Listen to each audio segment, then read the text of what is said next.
The first time I used this proverb was when I was in the bus of my abductors heading to Ekiti because I understood clearly that I had the hammer of truth all over me and that I was going to end up unscathed.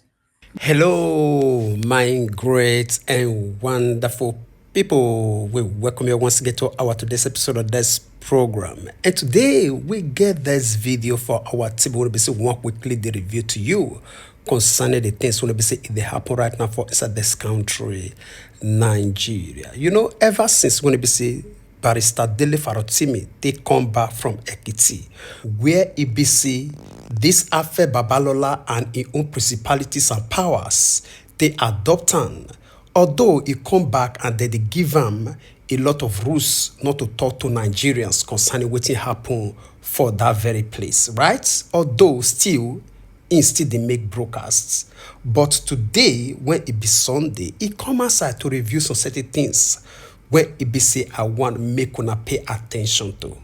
I posted something, I believe it was earlier today, where I was speaking about how I find it difficult that some people who do not benefit from the existing order, who may even be said to be the first line victim of the existing order, the poorest of the poor, those against whom weaponized poverty and ignorance has fully come full cycle. They are sometimes the most vociferous defenders of those who have brought them into the sorry paths that they have found themselves.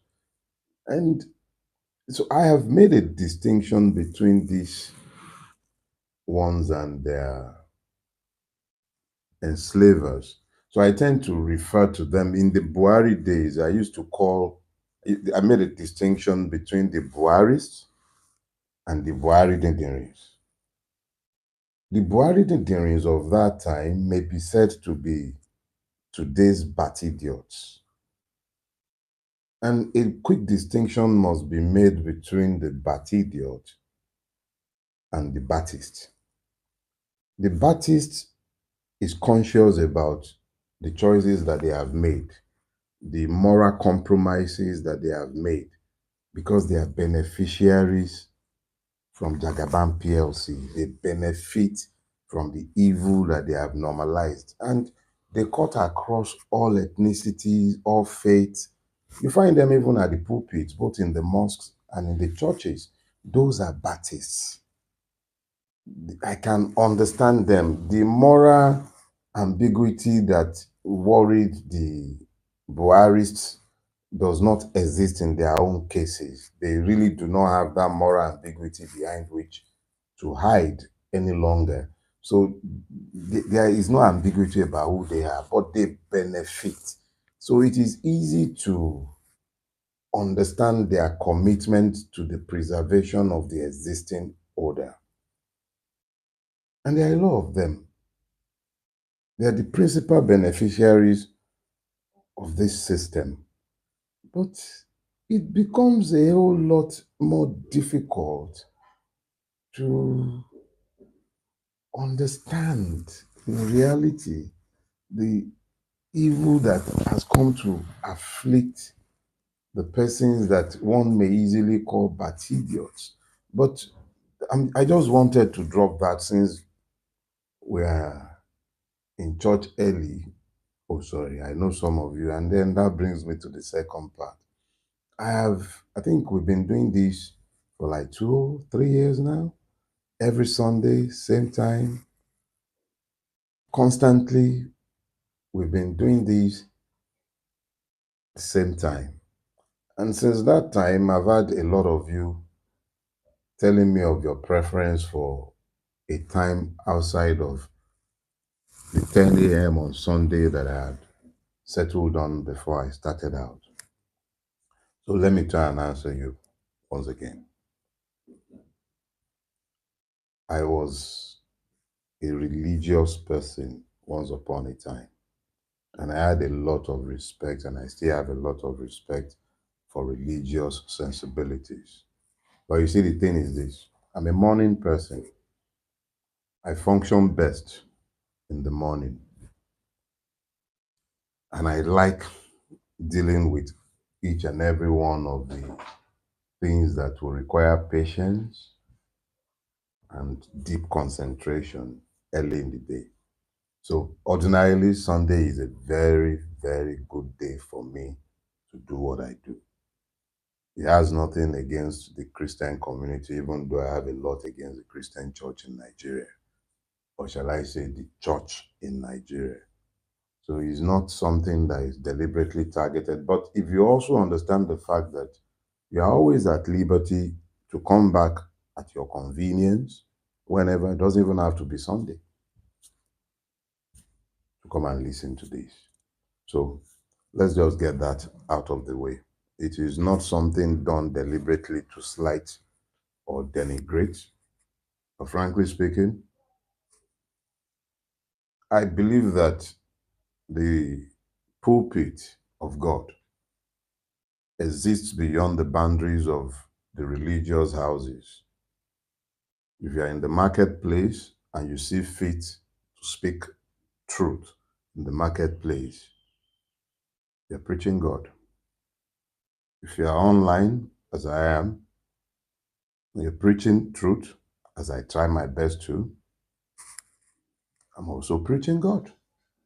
So, like the Yorubas will say, Ojú ọ̀run kò tẹ̀yẹ fò láì ní fapá kanra wọn. Some churches are full to the brim today, preaching lies. Just as some mosques were full to the brim on Friday, equally preaching the lies. It's not my business what each and every one of them elect to preach. But the high of the sky is big enough for all the birds to fly war and gengentically without clashing with each other. So, once again, enjoy it whenever your time is available to you. So, I see we still have a couple of minutes, so I must touch on the unfortunate incident that happened, at least has been reported, where an EFCC operative was shot dead somewhere in the east. The details are still quite scanty, and it's impossible to speak with any certainty to any of these things, but it does raise a question. What manner of operation imperiled the officer's life, even as it imperiled the lives of those that they claimed they have sworn to protect as officers of the law? Some deep soul searching are required in our country, and we should be honest enough with ourselves to admit to this, courageous enough with ourselves to address them. May God rest the dead. And yeah, may this truly give some effect to the directive that had been given in 2023 November that all these night operations should cease. There is no reason under the sun why government officers, law enforcement agencies should act in a manner not dissimilar to those of criminals. Good morning, everybody. Welcome to today's sermon. Well, don't worry, very soon we'll be telling you where to drop your tithes and offering, and I don't believe that would be out of place. But more importantly, this morning, I would like us to speak to a subject that I have titled, Because You Spoke. Yeah, because you spoke. You know, there is a popular parlance where we say that everything after the but is bullshit. That's when you say, oh, I like the guy, or I like the girl, or I like the business proposal, or it's not a bad idea. But once you say but, more often than not, that's the end of what you were busy eulogizing just before. You were just about to start tearing down whatever that thing might be. So we came up with it that time. Said, okay, so hmm, everything after the but is bullshit. But I didn't say but, you spoke. Nah, I said because you spoke. This phrase for me came up, I believe the first time it came up was when I gave my first lecture upon release from my holiday in Ekiti prison. Um, I had something entirely different prepared to deliver that morning, but I found myself overwhelmed because I came to the realization that even though the proverb that anchored my prepared sermon, I was completely correct in my original translation or interpretation, but my situation was a little too unique for me to have appropriated some self glorification. Let me explain. The anchor verse for my message that morning was a Yoruba proverb that says, Emu, Eki, bi teran oreko. Properly translated, that proverb is saying that you do not grab a porcupine in the same manner in which you would grab a rabbit. In grabbing a rabbit, you need not be careful with the quills, the spikes on it. You had no problem with that. It's just a soft bodied animal. So you grab it all fluffy and everything, and you come to no harm. But when you grab a porcupine with all the spikes and quills, you're definitely going to be horribly injured. Now, the first time I used this proverb was when I was in the bus of my abductors heading to Ekiti because I understood clearly that I had the hammer of truth all over me and that I was going to end up unscathed. But here is the issue.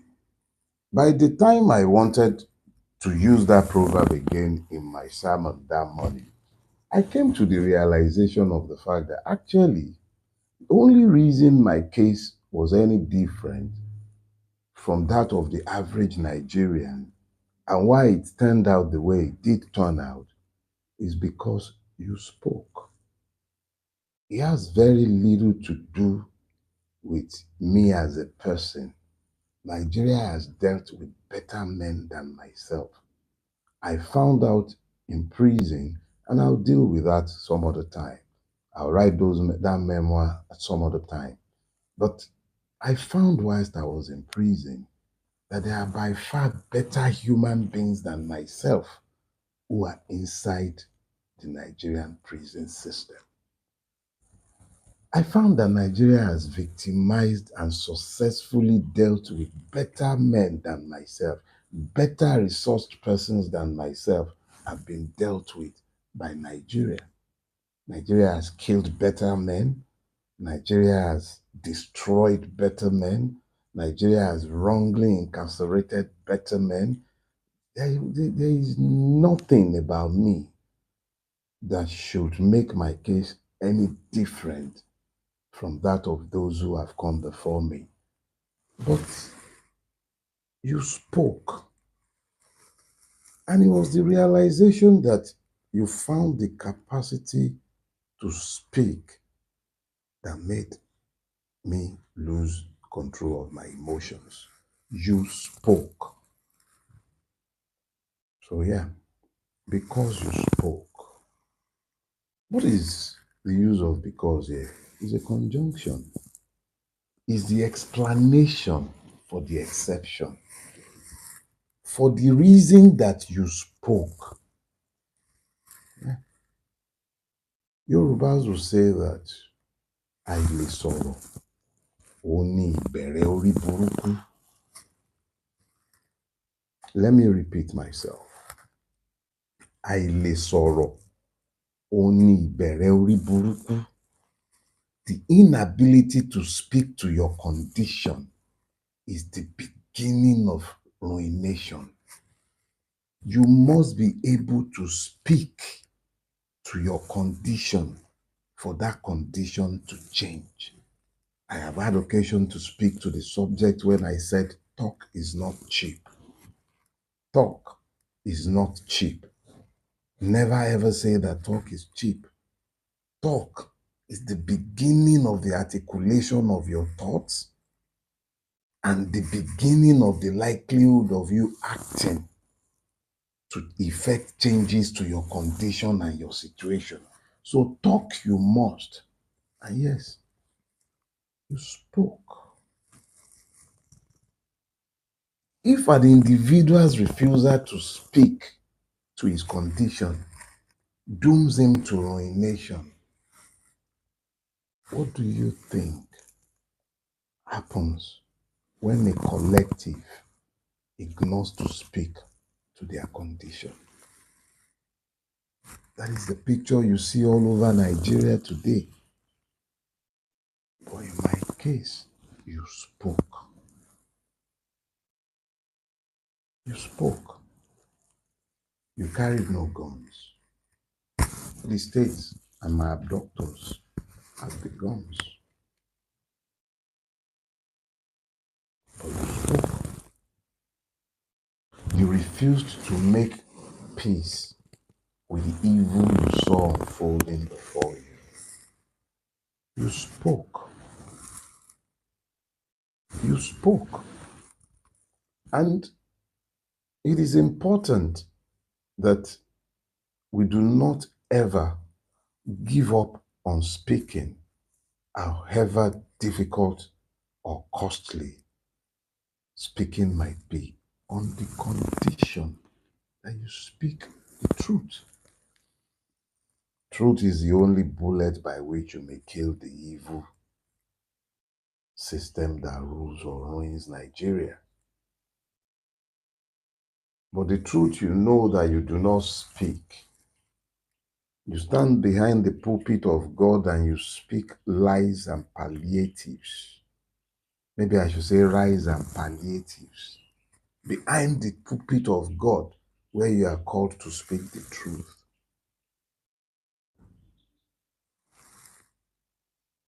Of what use are your speakings? But you spoke. You spoke in many ways.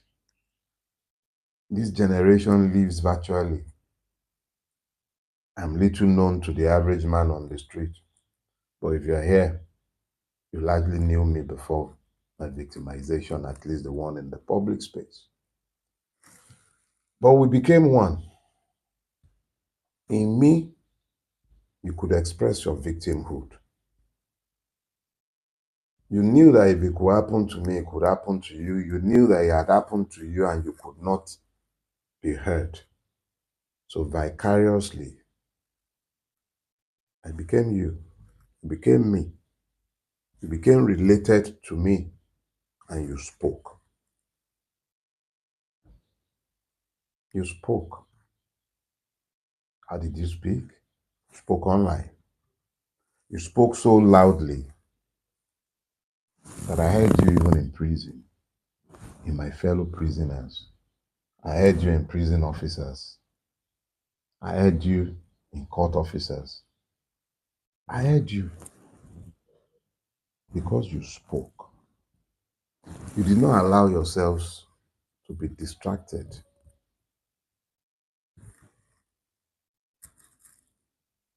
I'd already explained this, but it's critical that you understand it. My ethnicity did not matter. You did not let that count for anything.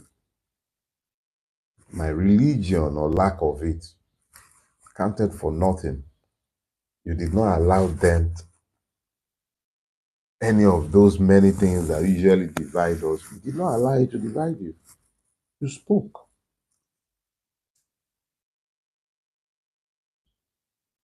we must find the capacity to speak even more as we face the challenges of Nigeria. The unity of purpose that was found in that season, I heard you, and I mean this. I had no access to social media. I had no way of knowing what all of you were doing. I haven't even begun to catch up with the kind of, even my phones. I've not caught up with the messages. Persons who I've taken a lot of friends for granted because I'm still busy saying thanks to the ones I never expected to speak. Afe Ferry spoke. My brothers in Take It Back movement spoke. Average Joe spoke. You all spoke. Even my favorite punching bag, Aremu, he spoke. At least I heard different persons whom I never would have expected offers of help from offered help. You spoke. Bridges over deep chasms were built. The usual hatred that would divide did not divide. And yes, partisanship did not count for anything. But there is a question that I have been asked, and that is relevant to the last part of my immediate submission, where I said partisanship counted for nothing. That's not completely true now, is it? It did count for something for those who would subjectify the truth. When truth becomes subjectified, it then means that the person who is speaking the truth, the subject about which the truth is being spoken, the person about whom the truth is being spoken, or whose interest the truth might affect, colors your interpretation of the truth. A lot of people jumped on the bandwagon simply because they don't like what they perceive as my politics. So they succumbed to the most basic of human idiocies outside of our bigotries. They believe that their enemy's enemy is their friend. Maybe, maybe not. But what it does do is that it takes away your capacity to reason without subjectivizing the truth. I did try very deliberately before I was picked up to decouple the Baptists. I didn't say the Baptists. I said the Baptists. I tried to decouple them from my abductors. In the press conference that I held the day before my abduction, I was very deliberate in saying that I did not believe that Tinubu is directly involved in what was going to happen to me. That was very deliberate. And it is also largely true. Tinubu did not need to be directly involved. The character of the person in the office of the presidency is completely irrelevant to the nature of the power exercised within the Nigerian state. If I had perhaps been a child of the system, a beneficiary of the system would have had occasion to pause before it would allow itself to be deployed against me. But it wasn't about persons, it is about a system. The totality of my preoccupation and my life work is not focused on persons. It is focused entirely on the evil system that has allowed persons to rule or act with impunity. Let us be clear. It's about the system. It is not about the person.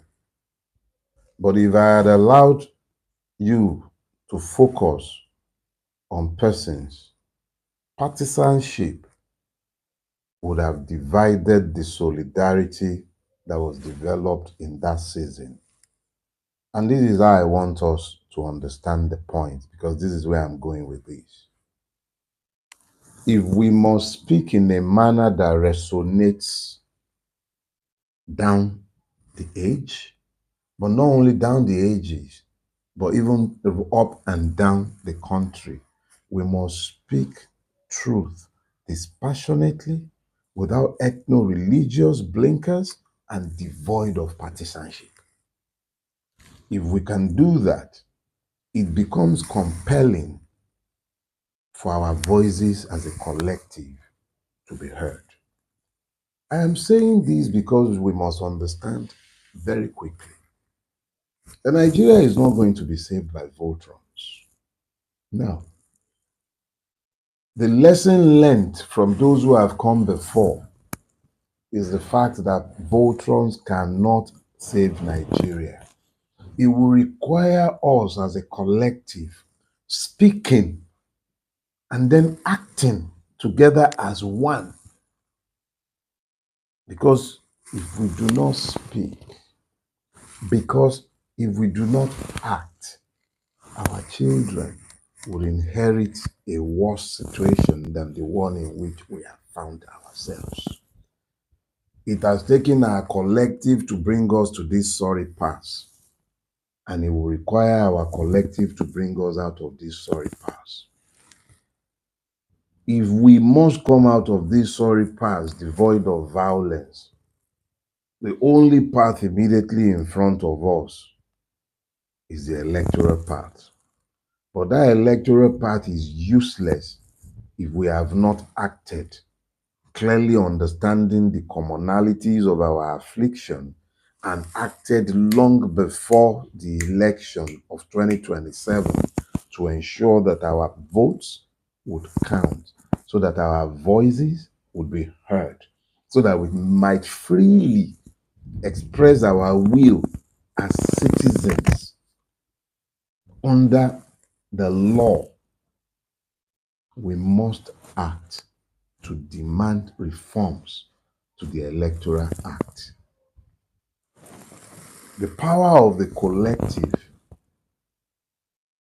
is stronger than any solos. I could sing a good solo, yeah, pride myself on something of a good singer. Yeah, so whether you believe it or not, I was part of the children's choir at First Baptist Church, Idikon. Yes, that is in Olinde. I know, Idikon in Ibadan.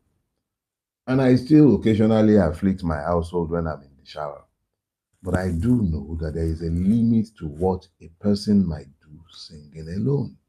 But when it becomes a chorus, such as your voices became when you spoke, it becomes easier to get your voices to be heard when you become a collective.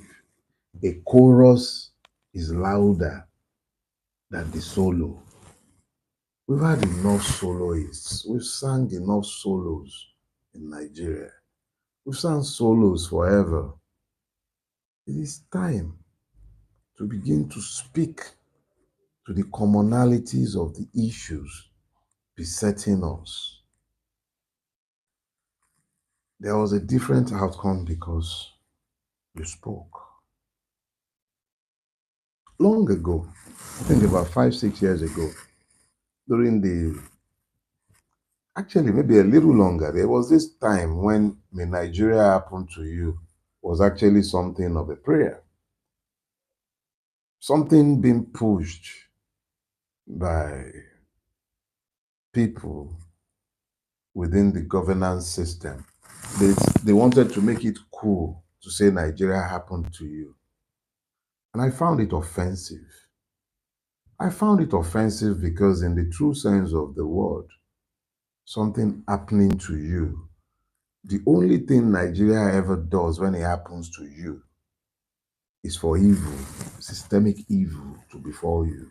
Policeman shoots you, uh, the custom impound your car on the highway, government come and demolish your house because of some drainage, something or the other.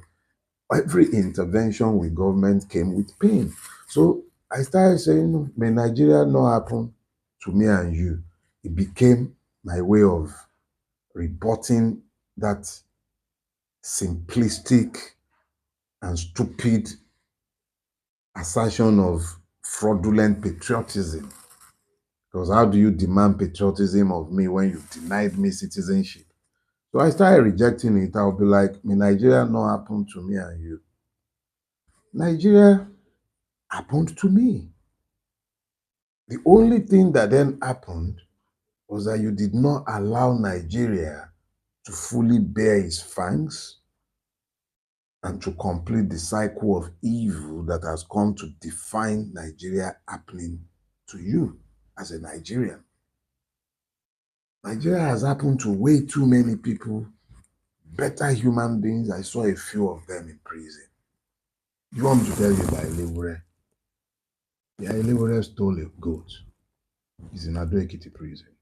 He stole a goat. Judge or magistrate asked him how much he sold the goat. He said 9,000. Was given 9 years imprisonment. It's in Ado Ekiti prison. You can go ask. So, in Nigeria not happen to me and you. In a country where billions are being stolen by men in their dotage who do not even need it. And we have found a catch-all phrase for those who steal with impunity. We call it corruption. But when a poor man commits a crime that approximates what the corrupt have done, you have all the right names for them. You charge them for advance fee fraud, you charge them for stealing, you charge them for altering. You have all the right names by which to charge them. It reminds me of when we were in the university. You catch a frat boy who has murdered people. Instead of charging him for murder, for gun running, for possession of firearms, you charge him with cultism because they're government protected, because they're used by government. So when government steal government money, it becomes corruption instead of stealing. It becomes corruption instead of advance fee fraud. It becomes corruption instead of altering. You have all kind of big names by which to cover the crimes committed by those who are covered by the reign of impunity. So I tell you, the only reason that Nigeria did not happen to me, at least the full-fledged of Nigeria, is because you spoke. If we are going to stop this evil that has befallen our country, it would also be because you found your voices as a collective. May Nigeria not happen to me and you, but we must happen to Nigeria. We must not lose our voices again, and we must speak to our collective pains and victimhood. Let us be clear. Let me be very, very clear. The only antidote to Nigeria happening to any one of us is for us as a collective to find our voices, to speak, yes, but to also act. As a collective, we must happen to Nigeria if Nigeria is not to happen to us and to our generations. If you doubt it, in fact, it's almost certain that you're a member of the middle class or were a member of what was a middle class or an aspiring member of the middle class if you're hearing or listening to me. The clearest evidence of the existential nature of the threat that you are facing is the complete annihilation of your class. Let me be clear. If you are unaware, let me remind you. What is called the middle class in every other country in the world is capable of purchasing new cars. And many of you, except those who have run away from Nigeria, can actually buy a new car, regardless of whatever profession you are ensconced in, unless you're stealing from the covers of government. Your class is already gone.